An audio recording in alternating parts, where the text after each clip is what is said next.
नमस्कार। आज की कहानी नेत्रहीन महिला। एक कस्बे में एक गरीब महिला जिसे आंखों से कम दिखता था, भीख मांगकर किसी तरह अपना जीवन चला रही थी, जीवन यापन कर रही थी। एक दिन वो महिला बीमार हो गई।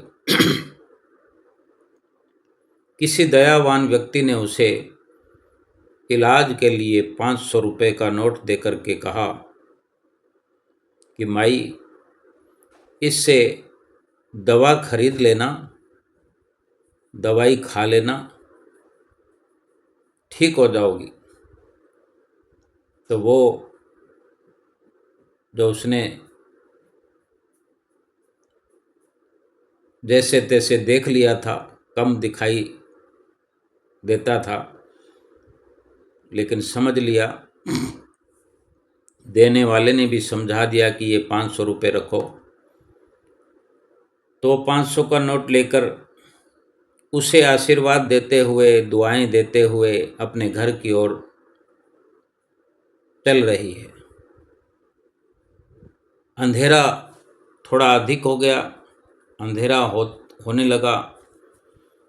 तो रास्ते में एक सुनसान स्थान पर दो लड़के मदिरा पीकर उत्पात मचा रहे थे। वहाँ जब वो महिला पहुँचती है तो रात होने की वजह से कुछ और कम दिखने लगता है, लेकिन वो वृद्ध है। उन दोनों लड़कों ने जो उत्पात मचा रहे थे, बुढ़िया के भिक्षा पात्र में जो 500 रुपये का नोट रखा था, वो 500 रुपये का नोट देख करके शरारत उनको सूझी। वो नोट उठाकर उन्होंने अपने जेब में रख लिया कि इस महिला को पता नहीं लगेगा। लेकिन महिला को एहसास हो चुका था कि 500 का नोट इन्होंने ले लिया है, लेकिन कुछ बोली नहीं, चुपचाप अपने घर की ओर चली गई। सुबह दोनों शरारती लड़कों का नशा उतर जाने पर वे अपनी इस हरकत के लिए शर्मिंदा महसूस कर रहे थे। जाने ये परमपिता परमेश्वर की कोई प्रेरणा उन्हें हुई या उनका कोई अच्छा कर्म आगे आया जो जल्दी उनको अपनी शरारत के लिए प्रायश्चित का भाव अपने अंदर महसूस हुआ। और वो दूसरे दिन शाम को उस भिखारिन को रुपए वापस करने के लिहाज से उसी जगह पर इंतज़ार करने लगे कि यहीं से वो बूढ़ी अम्मा आया जाया करती है। जब वो उसी नियत समय पर, ठीक फिक्स समय पर, हमेशा की तरह या एक दिन पहले जो 500 का नोट वो लड़कों ने चुराया था, उसी ठीक टाइम पर वो बुढ़िया नहीं आई, तो वो लड़के उस भिखारन बुढ़िया का पता पूछकर उसके घर जा पहुँचे।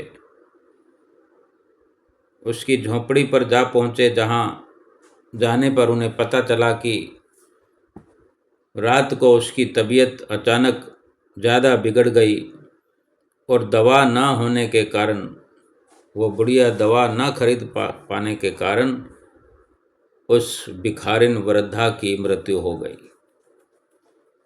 ये सुनकर वे भौंचक्के रह गए, हैरान हो गए, क्योंकि जब किसी के मन में प्रायश्चित का भाव आता है तो अगर प्रायश्चित का अवसर ना मिले तो फिर और भी वो तड़फ उठता है, क्योंकि प्रायश्चित का भाव तभी आता है जब उन्हें अपने गुनाहों से डर लगने लगता है।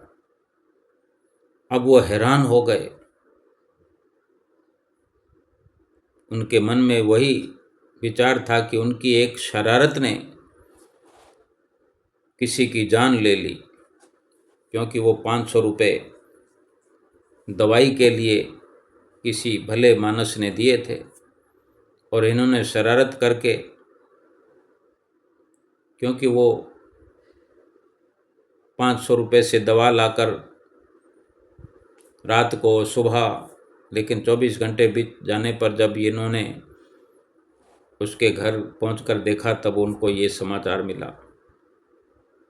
अब वो लड़के जो हैं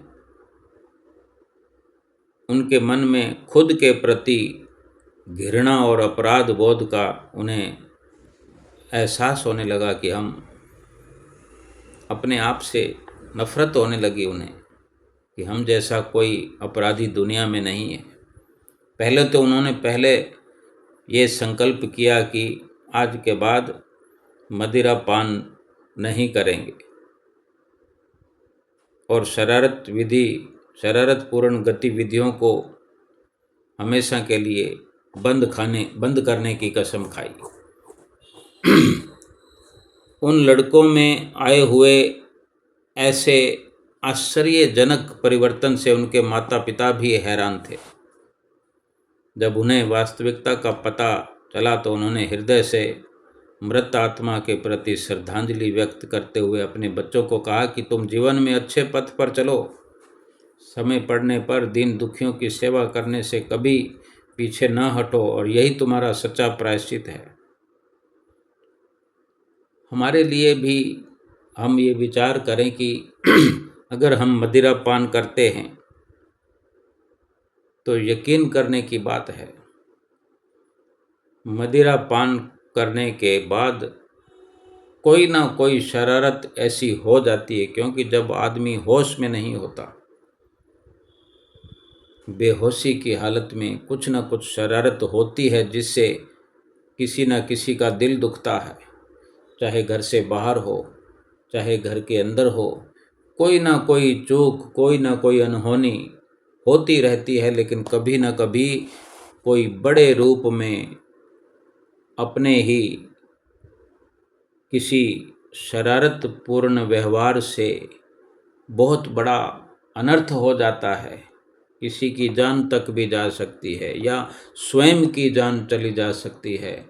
सोचो कितना दुख का हेतु है ये नशा, और इसके बजाय कभी संकल्प लेना पड़े कि आज के बाद मदिरा पान नहीं करेंगे, उससे अच्छा है समय रहते ही नशे को, किसी भी प्रकार का हो, किसी के लिए भी नशा जो है सुख का हेतु नहीं हो सकता।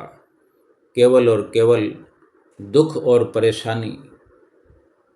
नशा करने से दूसरे को हम दुख और परेशानी के सिवा कुछ नहीं दे सकते, क्योंकि होश नहीं है।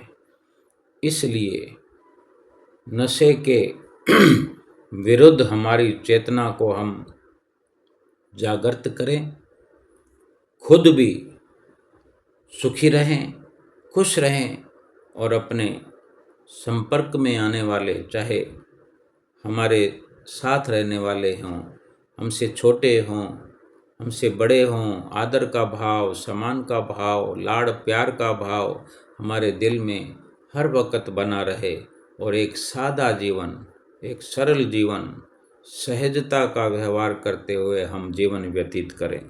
नमस्कार।